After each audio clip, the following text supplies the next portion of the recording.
Hello friends, good morning.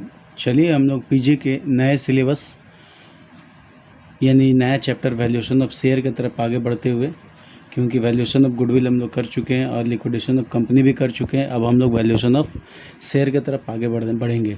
इसका सबसे पहले आप सिलेबस पर ध्यान देंगे तो आपको पता चलेगा। देखिए, मैंने सिलेबस यहाँ पे लिखा हुआ है, valuation of share and share all method, जितना भी मेथड है उस मेथड से आपको ये सब करना है। और वैल्यूएशन ऑफ राइट शेयर और वैल्यूएशन ऑफ बोनस शेयर, ये तीन आपका पूरा सिलेबस में पीजी के सिलेबस में है। और बीकॉम के सिलेबस में valuation of share all method ही है। तो आइए दोस्तों, चूँकि चैप्टर का नाम अंशों का मूल्यांकन यानी वैल्यूएशन ऑफ शेयर है, तो पहले शेयर का डेफिनेशन जाने। शेयर का मतलब होता है अंश या टुकड़ा। तो कंपनी की पूंजी जब छोटे छोटे निश्चित मूल्यों के टुकड़े में विभाजित रहती है तो उसे हम लोग शेयर कहते हैं। यानी कंपनी के पूंजी का जो छोटा छोटा टुकड़ा है उसे हम शेयर कह सकते हैं। शेयर दो प्रकार के होते हैं, एक होता है पूर्वाधिकार शेयर अंश और दूसरा होता है समता अंश, जिसे प्रेफरेंशियल शेयर और इक्विटी शेयर कहते हैं। कंपनी के अधिनियम के आधार पर, समता अंतर नियम के आधार पर, आर्टिकल्स ऑफ एसोसिएशन के आधार पर कंपनी में प्रेफरेंशियल शेयर के बारे में कई प्रावधान दिए गए हैं, जैसे कि उनकी पूंजी की प्राथमिकता है कि नहीं, उनके लाभांश की प्राथमिकता है कि नहीं, या दोनों की प्राथमिकता है। इस प्रकार के प्रावधान बताए गए हैं, उन्हीं के आधार पर इनका ट्रीटमेंट किया जाता है।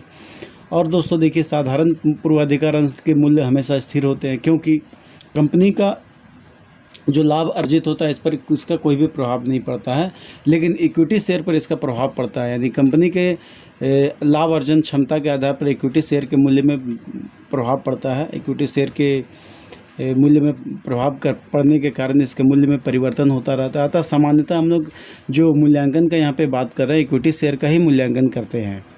तो मूल्यांकन का अर्थ होता है कि कीमत का पता लगाना, यानी जिसका भी आप मूल्यांकन करना चाहते हैं, चाहे शेयर हो चाहे गुडविल हो, उस शेयर या गुडविल का मूल्यांकन अंकों में, पैसों में कैसे किया जाए, कैसे उसका पता लगाए, इस कार्य को हम लोग मूल्यांकन कहते हैं। तो इस चैप्टर का पूरा नाम है वैल्यूएशन ऑफ शेयर।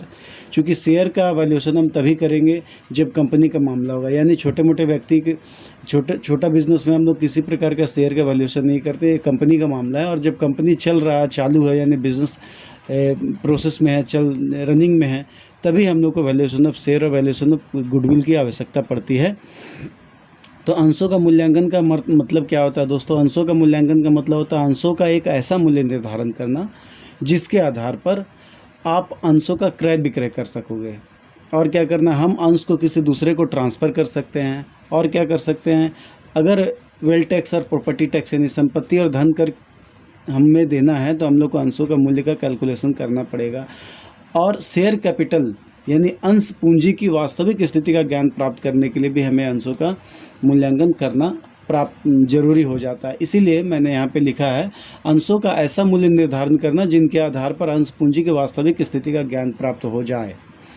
अब आइए दोस्तों, चूँकि अंशों का मूल्यांकन तो हम करते हैं, लेकिन अंशों का मूल्यांकन दो प्रकार से होता है। एक होता है स्टॉक एक्सचेंज के आधार पर। अगर कोई कंपनी अपने शेयर को स्टॉक एक्सचेंज में लिस्टेड कराती है तो उसे हम लिस्टेड शेयर कहते हैं। और लिस्टेड शेयर का समय समय पर स्टॉक एक्सचेंज स्कंद विपणी जिसे कहते हैं, जहाँ पर शेयर का खरीद बिक्री होता है, वो उसके लिए अलग से उसके शेयर का मूल्य अलग से प्रिंटेड निकालती है, मतलब प्रेस विज्ञप्ति छपता है जिसमें पता चलता है कि किस कंपनी का शेयर का वैल्यू क्या है। तो ये एक तरीका है स्टॉक एक्सचेंज जो कैलकुलेट करके देती है। दूसरा है नॉट लिस्टेड, जो कंपनी का शेयर लिस्टेड नहीं है स्टॉक एक्सचेंज में, तो उसके शेयर का जो मूल्य है वो आपको मार्केट प्राइस के आधार पर आपको कैलकुलेट करना होता है, या मार्केट प्राइस के आधार पर खुद ही कैलकुलेट होता है, मांग और पूर्ति के आधार पर, या क्रय और विक्रय के आधार पर। यानी यहाँ एक क्रेता और एक विक्रेता होता है। क्रेता होता है एक आम व्यक्ति या कोई कंपनी भी हो सकता है, और विक्रेता भी एक कंपनी होती है। उसके शेयर के खरीद बिक्री जो है उनके समझौते के आधार पर, आपसी समझौते के आधार पर किया जाता है। इसीलिए इसे हम बाजार मूल्य कहते हैं। लेकिन बाजार मूल्य द्वारा जो शेयर का निर्धारण होता है वो उचित नहीं माना जाता है। इसीलिए आपको अलग से यहाँ पे वैल्यूएशन ऑफ शेयर का निर्धारण करना सीखना है। तो शेयर का निर्धारण सीखने से पहले दोस्तों हम लोग आइए पहले देखते हैं कि जो वैल्यू ऑफ शेयर है उसमें कुछ ऐसे टर्मिनोलॉजी है जो आपको बार बार यूज़ होगा, जो आपको पढ़ने के लिए किताबों में मिल पाएगा, क्वेश्चन में भी रह सकता है। तो अगर आप उसे नहीं जानेंगे तो आपको प्रॉब्लम हो सकता है। इसीलिए मैंने यहाँ पे एक लिस्ट बना दिया जिसमें लिखा 7 वैल्यू ऑफ शेयर। तो चलिए दोस्तों हम लोग देखते हैं 7 वैल्यू ऑफ शेयर। पहला नाम है फेस वैल्यू, जिसे पार वैल्यू भी कहते हैं, पर वैल्यू भी कहते हैं। इसको हिंदी में अंकित मूल्य कहते हैं। अगर प्रिंटेड प्राइस ऑन शेयर, अगर शेयर पर कोई प्राइस प्रिंट है तो उसे हम लोग फेस वैल्यू या पर वैल्यू कहते हैं। दूसरा है बुक वैल्यू। बुक वैल्यू मतलब पुस्तकीय मूल्य। इक्विटी शेयर कैपिटल का जो वैल्यू है वो रिजर्व एंड सरप्लस, उसमें से डेफर्ड रेवेन्यू एक्सपेंडिचर अगर हम लोग घटा के नंबर ऑफ शेयर से डिवाइड कर देंगे तो जो रिजल्ट आएगा वो कहलाएगा बुक वैल्यू पर शेयर। इसका मतलब होता है अगर इसको कैलकुलेट करेंगे तो इसको कहते हैं शेयर होल्डर्स फंड, और इसी का दूसरा नाम ऑनर्स इक्विटी भी है। यानी share holders fund by number of share या owners equity by number of share का जो रिजल्ट आएगा उसे हम लोग कहेंगे बुक वैल्यू। उसके बाद होता है मार्केट प्राइस। मार्केट प्राइस मतलब exchange price of the stock exchange. मैंने अभी बात किया है यहाँ आपसे, स्टॉक एक्सचेंज में हम लोग शेयर का खरीद बिक्री करते हैं। तो यहाँ पे स्टॉक एक्सचेंज में जो शेयर का खरीद बिक्री करते हैं उससे जो मूल्य का निर्धारण होता है उसे हम लोग मार्केट प्राइस कहते हैं। नेक्स्ट है आंतरिक मूल्य, इंटरेस्टिंग वैल्यू। इसे नेट वर्थ के आधार पर निकाला जाता है। Net worth of assets by number of share. Net worth of assets मतलब realised value of assets. Realised value of assets माने एक्सटर्नल लायबिलिटी, इसको हम लोग कहते हैं net worth. Net worth of assets by number of shares अगर calculate कर दिया जाए तो जो रिजल्ट आएगा उसे कहते हैं आंतरिक मूल्य, शेयर का आंतरिक मूल्य। उसके बाद है दोस्तों उचित मूल्य। देखिए यहाँ पे है उचित मूल्य। उचित मूल्य को निकालने का आसान तरीका है, जो आंतरिक मूल्य है और बाजार मूल्य दोनों को जोड़ के अगर 2 से भाग दे दिया जाए तो जो एवरेज प्राइस प्राप्त होता है उसे हम लोग फेयर वैल्यू उचित मूल्य कहते हैं। उसके बाद है कॉस्ट प्राइस। कॉस्ट प्राइस मतलब जो शेयर को खरीदने में पैसा लगाया गया, जो जिस शेयर होल्डर ने मार्केट प्राइस पर शेयर को खरीदा और उसके बदले में कमीशन और ब्रोकरेज जो इस प्रकार के अन्य खर्च किए हैं उन सभी को जोड़ के हम लोग यहाँ पर उसे बोलते हैं कॉस्ट प्राइस। उसके बाद है कैपिटलाइज वैल्यू। कैपिटलाइज वैल्यू का मतलब होता है बिजनेस का जो प्रॉफिट हो रहा है उस प्रॉफिट को पहले कैपिटलाइज करेंगे और उस कैपिटलाइज प्रॉफिट के आधार पर नंबर ऑफ शेयर से जब हम डिवाइड कर देते हैं जो मूल्य निकलता है उसे हम लोग बोलते हैं कैपिटलाइज वैल्यू है पूंजीकृत मूल्य। तो इस प्रकार दोस्तों हम लोगों ने कुछ बेसिक फंडामेंटल के बारे में भी जानकारी प्राप्त की, परिभाषा के बारे में भी जानकारी प्राप्त की। अब आइए हम लोग देखते हैं method of valuation of share. तो आइए दोस्तों देखते हैं method of valuation of goodwill में। सबसे पहले यहाँ पे आपको जानना पड़ेगा कि यहाँ आपके पास 3 मेथड है। पहला नेट एसेट्स मेथड, दूसरा है आपका यील्ड और इनकम वैल्यूएशन मेथड, और तीसरा है फेयर वैल्यू मेथड। तो चूंकि पहला मेथड में हम लोग आते हैं, पहला मेथड का नाम है नेट एसेट्स मेथड। इसका कई नाम है, जैसे assets valuation method, assets banking method, intrinsic value method, capital value method, breakup value method. उसी प्रकार यील्ड और इनकम वैल्यूएशन मेथड का भी और नाम है, जैसे market value method, yield value of share. और उसी प्रकार आपका फेयर वैल्यू मेथड जो तीसरा मेथड है उसका भी नाम है, एक दूसरा नाम है अर्निंग कैपेसिटी मेथड और एवरेज मेथड। तो इस प्रकार दोस्तों आपको method of valuation of share में 3 मेथड को आपको पढ़ना है, और इसके अलावा एक्स्ट्रा जो मैंने आपको बताया वैल्यूएशन ऑफ राइट शेयर और वैल्यूएशन ऑफ बोनस शेयर, ये भी आपको पढ़ना है। तो पहले हम लोग देखते हैं फेयर वैल्यू के बारे में। देखिए फेयर वैल्यू का मतलब मैंने आपको पहले ही बताया था। फेयर वैल्यू का मतलब होता है जो आंतरिक मूल्य यानी इंट्रिंसिक वैल्यू और मार्केट वैल्यू है, उस दोनों को जोड़ के अगर हम 2 से डिवाइड कर दे तो जो रिजल्ट आता है उसे हम लोग बोलते हैं fair value method of share. यानी value of share as per net assets method plus value of share as per yield method. यानी ये दोनों जो पहला जो 2 मेथड है, दोनों मेथड से शेयर के वैल्यू निकालने के बाद वो दोनों को जोड़ के 2 से अगर डिवाइड कर देंगे तो जो एवरेज वैल्यू निकलेगा उसे हम लोग बोलते हैं फेयर वैल्यू मेथड या अर्निंग कैपेसिटी मेथड या एवरेज मेथड या आप तो इस प्रकार आप फेयर वैल्यू मेथड जानने से पहले आपको सबसे नेट एसेट्स मेथड और यील्ड इनकम वैल्यूएशन मेथड आपको जानना होगा। अगर ये दोनों मेथड आप अच्छी तरह से सीख जाते हैं तो फेयर वैल्यू मेथड आपको निकालने में कोई भी प्रॉब्लम नहीं होगा।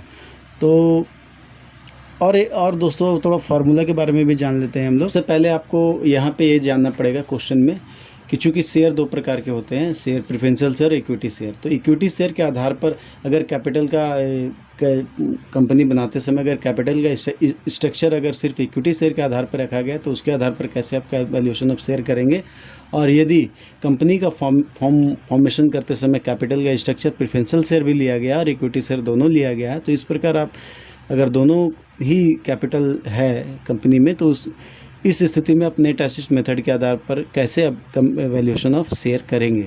तो सबसे पहले हम लोग देखते हैं कि अगर कंपनी में इक्विटी शेयर की ही है कैपिटल स्ट्रक्चर में, यानी पूंजी कैपिटल बनाते समय, यानी कि कंपनी को बनाते समय सिर्फ इक्विटी शेयर कैपिटल से ही पूंजी प्राप्त की गई है। तो इस प्रकार अगर क्वेश्चन में आपको सिर्फ इक्विटी शेयर कैपिटल का ही जानकारी दिया जाए रहे, और अगर आपको नेट एसेट मेथड के आधार पर उसे बनाना हो तो आपको कुछ बातों पर ध्यान देना पड़ेगा। सबसे पहले आपको ये देखना पड़ेगा कि जो शेयर है, शेयर का फेस वैल्यू क्वेश्चन में है या फेस वैल्यू सेम है या अलग है। अगर फेस वैल्यू सेम है तो आपके लिए फार्मूला है valuation of share net value of assets by number of equity share. Net value of assets कैसे निकालेंगे ये आपको आगे बताया जाएगा। वैसे मैंने अभी आपको 7 वैल्यूज़ ऑफ शेयर में बताया था कि नेट वैल्यू का मतलब होता है एसेट्स माइनस लायबिलिटी, यानी total assets minus total outsider liability equal to net value. चलिए फिर भी हम लोग आगे डिटेल में और जाएंगे। अगर आपका फेस वैल्यू सेम नहीं है, मान लीजिए फेस वैल्यू सेम नहीं है, फेस वैल्यू सेम रहेगा तब आप इस फार्मूला को लगाएंगे।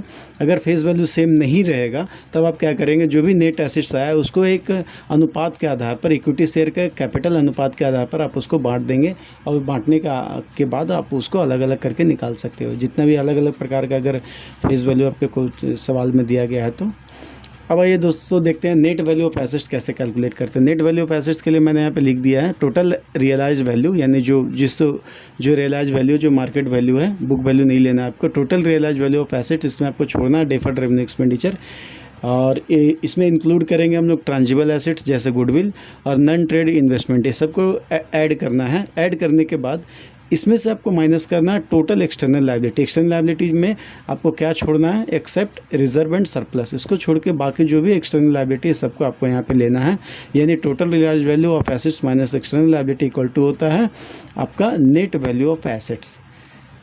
ठीक है दोस्तों, तो इस प्रकार आप जो है नेट वैल्यू ऑफ एसेट्स निकाल के नंबर ऑफ शेयर से अगर आप डिवाइड कर देंगे तो आप नेट एसेट्स मेथड के आधार पर, यानी संपत्ति के मूल्यांकन के आधार पर आप वैल्यूएशन ऑफ शेयर कर सकते हैं। इसी प्रकार हाँ तो दोस्तों चलिए हम लोग पहले एक बार एक स्टेटमेंट फॉर्म में हम लोग देख ले कि किस प्रकार हम लोग नेट वैल्यू ऑफ एसेट्स निकाल सकते हैं। यहाँ मैंने लिखा है statement showing net value of assets या fund available of equity share holders. इसका आपको ज़रूरत पूरे चैप्टर्स में पढ़ने वाला है, इसीलिए आप इसको थोड़ा ध्यान से समझिए। देखिए नेट वैल्यू में आपको सबसे पहले क्या लेना है, fix assets, current assets minus deferred revenue expenditure, इसे हम लोग टोटल वैल्यू ऑफ एसेट्स भी कहते हैं। तो आप goodwill, fix assets, bill receivable, debtors, cash at bank, इस प्रकार मैंने आपको लिख के एक एग्जांपल दिया है। बाद बाकी क्वेश्चन के आधार पर आप देख सकते हो, और कुछ लोग भूल गए तो इसीलिए मैंने लिख दिया है। नेक्स्ट आपको क्या करना है, less external liability. External liability को आपको लेस करना। क्या क्या है एक्सटर्नल लायबिलिटी, मैंने लिखा debenture, creditors, bill payable, outstanding expense, provision for taxation, depreciation, reserve account and other liability. इसको आप घटा देंगे। घटाने के बाद जो रिजल्ट आएगा वो कहलाएगा नेट वैल्यू ऑफ एसेट्स। जब आपको नेट वैल्यू ऑफ एसेट्स की जरूरत होगा फार्मूला में तो आप इसी को लेंगे।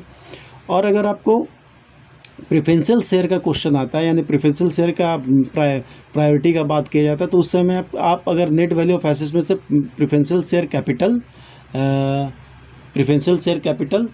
देखिए, ध्यान दीजिए, प्रेफरेंशियल शेयर कैपिटल और arrear of dividend of preferential share को अगर आप घटा देंगे तो जो रिजल्ट आएगा वो कहलाएगा fund available for equity share holder. तो आपको कभी कभी fund available of equity share holder का जरूरत पड़ेगा, तो कभी कभी आपको यहाँ पे नेट वैल्यू ऑफ एसेट्स का जरूरत पड़ेगा। तो आप दोनों में से जिसका भी जरूरत पड़ेगा आप उसको यूज़ करके आप अपना फार्मूला के आधार पर वैल्यू ऑफ शेयर आप कैलकुलेट कर सकते हैं। तो ये था आपका दोस्तों only equity share in capital structure. अगर कैपिटल के स्ट्रक्चर में सिर्फ इक्विटी शेयर हो तो इस प्रकार आप वैल्यू ऑफ शेयर निकाल सकते हैं। तो इसका फार्मूला था net value of assets by number of equity share. तो आपको नेट वैल्यू ऑफ एसेट्स निकालने के लिए आपको स्टेटमेंट के आधार पर आपको बना के कैलकुलेट करके निकालना पड़ेगा। तो आइए दोस्तों अब आगे देखते हैं हम लोग। Also preferential share is company capital structure. अगर पूर्वाधिकार अंश भी कैपिटल स्ट्रक्चर में है तो इस हम लोग किस प्रकार करेंगे। आइए दोस्तों अब देखते हैं कि अगर प्रेफरेंशियल शेयर की प्रधानता है कंपनी में तो किस प्रकार करेंगे। इसके लिए फार्मूला है आपका value per equity share equal to fund available for equity share capital equity share holder by number of equity share. यानी फंड अवेलेबल, जो भी फंड अवेलेबल है इक्विटी शेयर होल्डर के लिए उसमें नंबर ऑफ इक्विटी शेयर से divide करना है। तो फंड अवेलेबल कब माना जाएगा, जो आपका नेट वैल्यू ऑफ एसेट्स आया उसमें से आप प्रेफरेंशियल शेयर होल्डर का आप माइनस कर दोगे, तो प्रेफरेंशियल शेयर होल्डर का कैपिटल और डिविडेंड माइनस कर दोगे। तो लेकिन फार्मूला तो ये ओवरऑल है, लेकिन अगर केस, इसमें 4 केस आपको ध्यान देना है कि अगर क्वेश्चन में आपको लिखा है कि प्रेफरेंशियल शेयर होल्डर का राइट है कैपिटल और डिविडेंड दोनों में, तब आप इस फार्मूला को लगाएंगे fund available for equity share holder by number of equity share. यहाँ पे मैंने लिखा है, आप इसको ध्यान दीजिए, right as regard to capital and dividend, right as regard to capital and dividend. अच्छा, सेकंड केस देखिए क्या लिखा है, when preferential share holder have a right as regard to capital only. यहाँ पे right as regard to capital only, सिर्फ पूंजी की प्राथमिकता दी गई। इस स्थिति में अगर वैल्यू ऑफ इक्विटी शेयर आप निकालना चाहेंगे तो आपको क्या करना होगा, नेट एसेट्स में से प्रेफरेंशियल शेयर कैपिटल का जो वैल्यू है सिर्फ उसी को घटाना है, डिविडेंड को नहीं घटाना है, क्योंकि डिविडेंड के यहाँ पर प्रेफरेंस नहीं है। तो इक्विटी शेयर कैपिटल का को घटा देंगे तो जो रिजल्ट आएगा उस रिजल्ट से नंबर ऑफ इक्विटी शेयर से डिवाइड करेंगे तो value of per equity share आपका कैलकुलेट हो जाएगा। तीसरा केस क्या था, when preferential share holders have a right as regard to dividend only. यहाँ पे सिर्फ डिविडेंड की प्राथमिकता दी गई है, ध्यान दीजिए, यहाँ पे सिर्फ right as regard to dividend की प्राथमिकता दी गई है। तो डिविडेंड की जब प्राथमिकता दी जाएगी तो आपको क्या करना होगा, नेट एसेट्स में से आपको सिर्फ प्रेफरेंशियल डिविडेंड को ही घटाना है और उसमें आप डिवाइड करेंगे number of equity share plus number of preferential share, दोनों आपको करना है, नंबर ऑफ इक्विटी शेयर भी और नंबर ऑफ प्रेफरेंशियल शेयर भी करना है। देखिए आप जरा, नंबर ऑफ इक्विटी शेयर भी करना है, यहाँ देखिए नंबर ऑफ तीसरा case net assets minus preferential dividend by number of equity share plus number of preferential share, ये दोनों से ही आपको भाग देना पड़ेगा। तो इस प्रकार आप जो है जब डिविडेंड की प्राथमिकता होगी, सिर्फ डिविडेंड की प्राथमिकता होगी, तो इस फार्मूला के आधार पर आप कैलकुलेट कर सकते हैं। और चौथा है दोस्तों, when preferential shareholder have a no right as regard to capital and dividend, उसे ना तो पूंजी की प्राथमिकता है ना ही डिविडेंड पाने का प्राथमिकता है, दोनों ही उसे नहीं दिया जाएगा। ऐसा अगर आर्टिकल्स ऑफ एसोसिएशन में लिखा गया है तो उसी के आधार पर आपको वैल्यूएशन ऑफ शेयर निकालना होगा। तो इस प्रकार वैल्यू ऑफ इक्विटी शेयर निकालेंगे तो यहाँ फार्मूला है net assets by number of equity share plus number of preferential share. देखिए, net assets by number of equity share, net assets by number of equity share और number of preferential share. Net assets कैसे निकालेंगे ये मैंने आपको अभी थोड़ा देर पहले कैलकुलेट करके बताया स्टेटमेंट के जरिए। नेट एसेट्स आपको निकालना बहुत ज़रूरी है और बहुत इंपॉर्टेंट है सीखना। अब आइए आगे हम लोग देखते हैं यील्ड और इनकम मेथड। यील्ड और इनकम मेथड के आधार पर आपको ध्यान देना है। 1 आउट ऑफ द 3, 3 आधार दिए गए हैं, 3 में से किसी एक आधार पे आपको सवाल को बनाना है या क्वेश्चन में जो भी आधार आपको बोला जाए उसको लेना है। तो यहाँ पे सबसे पहला बेसिस ऑफ डिविडेंड यील्ड या basis of rate of dividend, इसे हम लोग लाभांश दर या लाभांश आय कहते हैं। यानी लाभांश आय के आधार पर आपको इनकम मेथड के आधार पर या इनकम वैल्यूएशन मेथड करना है। दूसरा है basis of rate of earning, यानी लाभ अर्जन क्षमता के आधार पर, अर्जित लाभ की दर के आधार पर आपको इनकम वैल्यूएशन मेथड के आधार पर आपको वैल्यू ऑफ शेयर निकालना है। और तीसरा आपका मेथड था basis of capitalisation method, basis of capitalisation method के आधार पर या अर्निंग कैपेसिटी मेथड के आधार पर या लाभ के पूंजीकरण विधि के आधार पे आपको इनकम वैल्यूएशन मेथड निकालना है। तो इस प्रकार आइए उसको हम लोग थोड़ा डिटेल में एक एक करके पढ़ते हैं। चलिए दोस्तों, पहला मेथड आपका बेसिस ऑफ डिविडेंड यील्ड या रेट ऑफ डिविडेंड, इसके बारे में देखते हैं। On the basis of rate of dividend, अगर या एवरेज रेट ऑफ डिविडेंड, अगर इस तरह से आपसे इस मेथड के आधार पर अगर आपको वैल्यूएशन ऑफ शेयर करने के लिए कहा गया तो यहाँ सबसे पहला फार्मूला है valuation of share equal to rate of dividend by normal rate of return into paid up value of share. ध्यान दीजिए, rate of dividend by normal rate of return into paid up value of share. अब आप देखिए, अगर आपको question में rate of dividend दिया है, यहाँ मैंने एक लिख दिया था rate of dividend is given. अगर रेट ऑफ डिविडेंड आपको क्वेश्चन में क्लियर कट दे दिया है तब तो आप इजीली इस फार्मूला को लगा के आप निकाल सकते हो। फिर भी आपको 3 चीज़ की आवश्यकता पड़ेगी, rate of dividend, normal rate of return और paid up value of share. तो rate of dividend is not given in question, तो अब आपको क्या करना पड़ेगा, जो डिविडेंड है डिविडेंड को मार्केट प्राइस ऑफ शेयर से डिवाइड करना, इनटू 100 से गुना करना, तो आपका रेट ऑफ डिविडेंड कैलकुलेट हो जाएगा। लेकिन अगर कई बार इसके जगह पे इस फार्मूला का भी इस्तेमाल किया जाता है, profit available by total equity capital into 100। तो प्रॉफिट अवेलेबल मैंने आपको अभी जस्ट थोड़ा देर पहले बता दिया है कि प्रॉफिट अवेलेबल का मतलब क्या होता है। नेट एसेट में से प्रेफरेंशियल शेयर कैपिटल और डिविडेंड को घटाने के बाद जो रिजल्ट आता है उससे हम लोग बोलते हैं प्रॉफिट अवेलेबल। तो जो प्रॉफिट अवेलेबल होगा उसमें से इक्विटी शेयर कैपिटल को डिवाइड करेंगे, 100 से गुना करेंगे, तो जो रिजल्ट आएगा वो कहलाएगा रेट ऑफ डिविडेंड। जब रेट ऑफ डिविडेंड आपको पता चल जाए तब आपको इस फार्मूला में पुट करके उसको आंसर आपको निकालना है। उसके बाद मैंने यहाँ पे कैलकुलेशन ऑफ डिविडेंड और प्रॉफिट अवेलेबल और प्रॉफिट अर्न के बारे में थोड़ा जानकारी दिया है, क्योंकि आप इसको एक बार देख सकते हैं। तो चलिए दोस्तों, हम लोग यहाँ पर कैलकुलेशन ऑफ डिविडेंड या प्रॉफिट अवेलेबल या प्रॉफिट अर्न के बारे में थोड़ा स्टेटमेंट के जरिए देखते हैं। देखिए मैंने लिखा कैलकुलेशन ऑफ डिविडेंड और प्रॉफिट अवेलेबल और कैपिटल प्रॉफिट अर्न। अगर आपको कैलकुलेट करना है तो आप क्या करोगे, पहले क्या करना है आपको, net profit before interest and tax and depreciation, यानी इंटरेस्ट टैक्स और डिप्रिसिएशन से पहले का जो नेट प्रॉफिट है उसे आपको ले लेना है, यहाँ पे मैंने लिखा है। उसके बाद उसमें से आप डिप्रिसिएशन घटाएंगे और इनकम टैक्स घटा देंगे। जब ये दोनों को आप घटा देंगे तो आपके पास जो डेटा उपलब्ध होगा वो ये डेटा उपलब्ध होगा, वो कहलाएगा net profit before interest and after tax and depreciation. वो कहलाएगा net profit before interest and after tax and depreciation. उसमें से अब आपको एक एक करके सिलसिलेवार ढंग से जो भी आपके क्वेश्चन में दिया गया है, जैसे interest on dividend and loan अगर है, यानी इंटरेस्ट ऑन डिविडेंड है तो आपको देना पड़ेगा, इंटरेस्ट ऑन लोन है तो देना पड़ेगा, माइनस करना है। ट्रांसफर टू रिजर्व, अगर रिजर्व इसमें जोड़ दिया गया है तो रिजर्व या क्वेश्चन में रिजर्व है तो उसे आपको माइनस करना है। और ट्रांसफर टू सिंकिंग फंड के लिए अगर किसी प्रकार का रिजर्व है तो उसे आपको माइनस करना है। उसके बाद डिविडेंड ऑन प्रेफरेंशियल शेयर है तो उसे आपको माइनस करना है। एरियर ऑफ डिविडेंड है तो उसे भी आपको माइनस करना है। तो इस प्रकार ये जो आपका net profit before interest and after tax and depreciation से ये जो कुछ आइटम है, इनको घटाने के बाद जो रिजल्ट आएगा वो कहलाएगा fund available for equity share holder. इसे हम लोग प्रॉफिट अर्न भी कहते हैं, इसे प्रॉफिट अवेलेबल भी कहते हैं, यही आपका डिविडेंड भी होगा। तो देखिए क्या क्या करना पड़ेगा, interest on dividend on and loan को घटाना है, ट्रांसफर टू रिजर्व को घटाना, ट्रांसफर टू सिंकिंग फंड को घटाना है, डिविडेंड ऑन प्रेफरेंशियल शेयर को घटाना, एरियर ऑफ डिविडेंड है तो उसको भी घटाना। तो इस प्रकार जो रिजल्ट यानी जो आपको परिणाम प्राप्त होगा वो कहलाएगा fund available for equity share holder.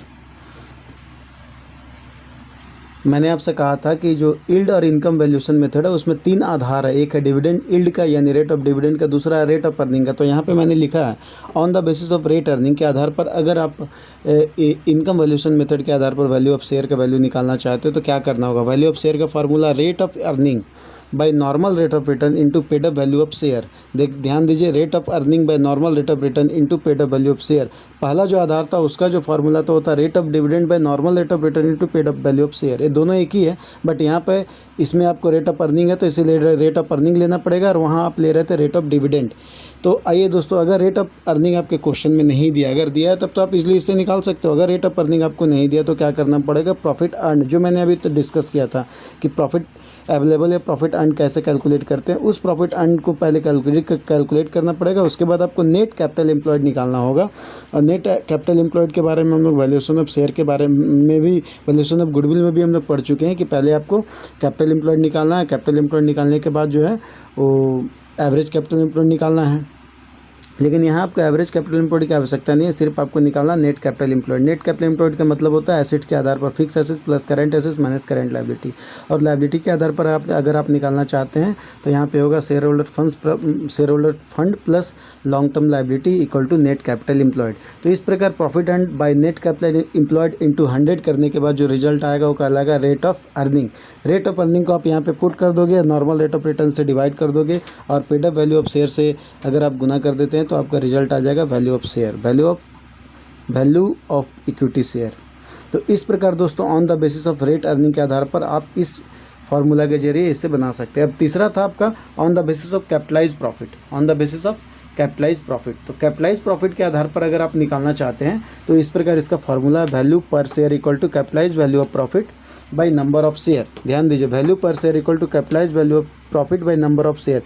इससे पिछला में क्या फार्मूला था, rate of earning by normal rate of return into paid up value of share. उससे पहले जो आधार लिया गया था आपका उसका फार्मूला था रेट ऑफ डिविडेंड, डिविडेंड का आधार था, इसीलिए rate of dividend by normal rate of return into paid up value of share. ये तीनों फार्मूला लगभग एक ही है, बट आप याद रख सकते हो। वैल्यू पर शेयर के लिए यहाँ पे कैपिटलाइज वैल्यू ऑफ प्रॉफिट, यानी जो प्रॉफिट आया है, जो प्रॉफिट अर्न हुआ, उस प्रॉफिट को पहले हम लोग कैपिटलाइज वैल्यू के आधार पर, पूंजीकरण के आधार पर उसको बदल लेंगे, और पूंजीकरण के आधार पर बदलने के बाद उसमें नंबर ऑफ शेयर से डिवाइड करेंगे तो आपका वैल्यू पर शेयर निकल जाता है। तो कैपिटलाइज वैल्यू ऑफ शेयर कैसे निकालेंगे, जो प्रॉफिट आपके पास अवेलेबल है, profit available of share holders fund या share holders, profit available of share holders का जो प्रॉफिट अवेलेबल है उसमें आपको नॉर्मल रेट ऑफ रिटर्न से भाग करना है, और 100 से अगर आप गुना कर देंगे तो आपका कैपिटल वैल्यू ऑफ प्रॉफिट निकल जाता है। तो इस प्रकार इस फंडामेंटल के द्वारा आप कैपिटल वैल्यू ऑफ प्रॉफिट निकाल सकते हैं, और उसमें अगर नंबर ऑफ शेयर से डिवाइड कर देंगे तो आपका निकल जाता है value per share on the basis of capitalise profit. हाँ तो दोस्तों, मैं आपको एक रिवाइज करा रहा हूँ। देखिए, वैल्यू ऑफ पर share on the basis of dividend के आधार पर rate of dividend by normal rate of return into paid up value of share है। दूसरा है value of share rate of earning के आधार पर rate of earning by normal rate of return into paid up value of share. और अगर capitalise value के आधार पर आप निकालना चाहते हैं तो value of share equal to हो जाएगा capitalise value of share by normal number of share. ये जो तीनों मैंने आपको यहाँ पर मेथड दिखाया, ये आपका इनकम वैल्यूएशन मेथड के आधार पर वैल्यू ऑफ शेयर निकाला गया है। और इससे पहले हम लोग सीखे हैं नेट एसेट्स मेथड के आधार पर, जिसका फार्मूला था net value of assets by number of equity share. और अगर प्रेफरेंशियल शेयर में आएंगे तो उसका फार्मूला था fund available from equity share holders bye number of equity share. इस प्रकार आप इस 4 फार्मूले के जरिए आप आसानी से सवाल को बना सकते हैं। और आप अगर फेयर वैल्यू के आधार पर निकालना चाहते हैं तो आपको इन दोनों वैल्यू का जो इन दोनों मेथड से, यानी नेट एसेट्स मेथड और इनकम वैल्यूएशन मेथड से जो वैल्यू आएगा उस वैल्यू को 2 से डिवाइड जोड़ के 2 से डिवाइड अगर कर देंगे तो आपका फेयर वैल्यू भी निकल जाता है। यानी फेयर वैल्यू सीखने की आवश्यकता नहीं है। अगर आप 2 मेथड को अच्छे से सीख जाते हैं तो ये फेयर वैल्यू आप खुद से ही बना पाएंगे। इसलिए मैंने आपको जो कैलकुलेशन का पार्ट है उसके लिए स्टेटमेंट बना के दिया है और स्टेटमेंट के बारे में जानकारी दी है। और मुझे पूर्ण विश्वास है कि आप अगर एग्जाम्पल से ये क्वेश्चन बनाना प्रारंभ करेंगे तो आपको कहीं कोई प्रॉब्लम नहीं आएगा। और नेक्स्ट क्लास में हम इसके प्रैक्टिकल के साथ फिर प्रस्तुत होते हैं। तब तक के लिए धन्यवाद।